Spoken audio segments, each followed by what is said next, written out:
അവധിക്കാലമൊക്കെ കഴിഞ്ഞു, സ്കൂളൊക്കെ തുറക്കാറായി. മഴക്കാലം ഇപ്രാവശ്യം നേരത്തെ എത്തി. ടീച്ചേഴ്സ് ഒക്കെ പുസ്തകങ്ങളും ക്ലാസ് റൂമുകളും ഒരുക്കുന്ന തിരക്കിലായിരിക്കും അല്ലേ. ഇതിന്റെ ഇടയിൽ വിട്ടുപോകാൻ പാടില്ലാത്ത ഒരു കാര്യമാണ് കുട്ടികൾക്ക് നൽകുന്ന ജലത്തിന്റെ ഗുണമേന്മ. മഴക്കാലം നേരത്തെ ആയതുകൊണ്ട് തന്നെ വെള്ളം മലിനമാവാനുള്ള സാധ്യത വളരെ കൂടുതലാണ്. ഈ സാഹചര്യത്തിൽ കുട്ടികൾക്ക് കൊടുക്കുന്ന വെള്ളം ശുദ്ധമാണെന്ന് പരിശോധിച്ച് ഉറപ്പുവരുത്തേണ്ടത് നമ്മുടെ ചുമതലയാണ്. വെള്ളം ടെസ്റ്റ് ചെയ്യുന്നത് ഇമ്പോർട്ടന്റ് ആണെന്ന് പറയുന്നത് എന്തുകൊണ്ടാണ്? കുത്തിയൊലിച്ച് വരുന്ന മഴവെള്ളത്തിലൂടെ സെപ്റ്റിക് ടാങ്കിലെയും ഡിച്ചുകളിലെയും കൃഷിയിടങ്ങളിലും ഒക്കെ വെള്ളം നമ്മുടെ കിണറ്റിലേക്ക് കലർന്ന് മലിനമാവും. ഇത് വെള്ളത്തിലെ ബാക്ടീരിയകളുടെയും മറ്റ് രാസവസ്തുക്കളുടെയും അളവ് വർദ്ധിപ്പിക്കുന്നു. അതുമാത്രമല്ല, 2 മാസമായി സ്കൂളുകളിലെ ടാപ്പുകളും ടാങ്കുകളൊക്കെ ഉപയോഗശൂന്യമായി കിടക്കുകയായിരിക്കും. ഇതിനകത്ത് അഴുക്കൊക്കെ അടിഞ്ഞുകൂടി ബാക്ടീരിയയുടെ അളവൊക്കെ വർദ്ധിച്ചിട്ടുണ്ടാവും. നമുക്കറിയാം, കുട്ടികൾക്ക് ഇമ്മ്യൂണിറ്റി വളരെ കുറവായിരിക്കും. ഇത് പെട്ടെന്നുള്ള പനി, വയറിളക്കം, വയറുവേദന, കോളറ, ടൈഫോയിഡ് പോലുള്ള അസുഖങ്ങൾക്ക് കാരണമാകും.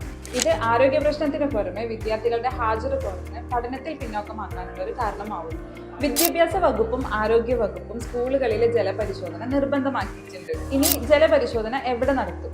ഗവൺമെന്റ് അംഗീകൃത ലബോറട്ടറികളിൽ മാത്രം വെള്ളം പരിശോധിക്കും. ജലപരിശോധനയിലൂടെ വെള്ളത്തിന്റെ രുചി, നിറം, മണം എന്നിവയിലുള്ള വ്യത്യാസവും ഇക്കോളൈ, കോളിഫോം പോലുള്ള ബാക്ടീരിയകളുടെ അളവ്, മറ്റ് രാസവസ്തുക്കളുടെ അളവും നമുക്ക് അറിയാൻ പറ്റും. ടെസ്റ്റിങ്ങിലൂടെ ഇനി എന്തെങ്കിലും പ്രശ്നം കണ്ടെത്തിയാൽ ഉടൻ തന്നെ അതിനുവേണ്ട നടപടികൾ സ്വീകരിക്കണം. ഇനി കാത്തിരിക്കേണ്ട, പാലക്കാട് ടൗണിൽ പ്രവർത്തിച്ചു വരുന്ന ഗവൺമെന്റ് അംഗീകൃത ലാബായ ഇൻവെന്റം ലബോറട്ടറീസിൽ വെള്ളത്തിന്റെ ഗുണനിലവാരം പരിശോധിച്ച് 24 മണിക്കൂറിനകം റിസൾട്ട് നൽകുന്നതാണ്.